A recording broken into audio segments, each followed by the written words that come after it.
మీకు పాలన చేత కాకపోతే డైరెక్షన్ మమ్మల్ని అడగండి, లేదంటే ముఖ్యమంత్రిని మార్చి కొత్త ముఖ్యమంత్రిని తెచ్చుకోండి అంటూ హాట్ కామెంట్స్ చేశారు ఎమ్మెల్యే కొత్త ప్రభాకర్ రెడ్డి. సిద్దిపేట జిల్లా కేంద్రంలోని బీఆర్ఎస్ పార్టీ జిల్లా కార్యాలయంలో జరిగిన తెలంగాణ రాష్ట్ర ఆవిర్భావ దినోత్సవ వేడుకల్లో ఆయన పాల్గొని జాతీయ జెండా ఆవిష్కరించి ప్రజలందరికీ శుభాకాంక్షలు తెలియజేశారు. ఇక అనంతరం ఆయన మాట్లాడుతూ అసలు ప్రభుత్వాన్ని ముఖ్యమంత్రి నడుపుతున్నారా లేక మంత్రులు ఎమ్మెల్యేలు నడుపుతున్నారా అర్థం కాని పరిస్థితి నెలకొందని అన్నారు.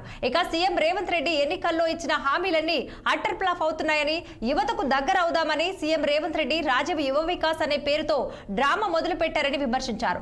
కాంగ్రెస్ పథకాలను ప్రజలు నమ్మే పరిస్థితిలో లేరని, రాజీవ్ యువ వికాసం పథకం వాయిదా వేయటం అంటే ప్రభుత్వం సరిగా పనిచేయటం లేదని అర్థమన్నారు.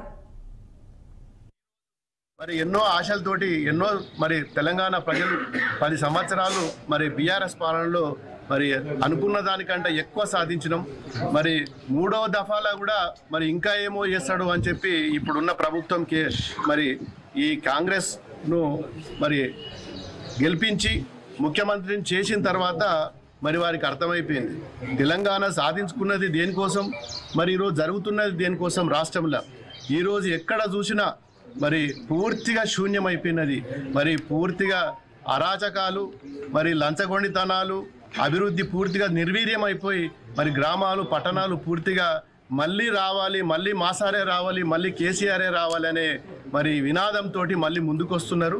ఏది ఏమైనా మరి ఇంత తొందరలో దేశంలో ఏ రాష్ట్రంలో కూడా 1 సంవత్సరం లోపలనే మరి విఫలమైన ఏకైక ముఖ్యమంత్రి ఈరోజు రేవంత్ రెడ్డి. ముఖ్యంగా కాంగ్రెస్ పాలించే ఏదైతే ఉన్నాయో ఏ రాష్ట్రంలో కూడా మరి ఈరోజు ప్రజలు పక్కదారి చూస్తున్నారు. మరి కాంగ్రెస్ పూర్తిగా విఫలమైంది.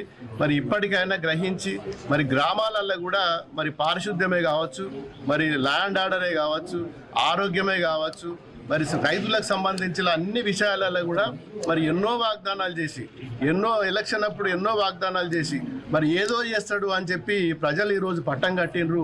పూర్తిగా మరి అది ఫెయిల్ అయిపోయిన ప్రభుత్వం, ఏకైక ప్రభుత్వం ఏదైనా ఉన్నదంటే తెలంగాణలో రేవంత్ రెడ్డి గారి ప్రభుత్వం అని చెప్పి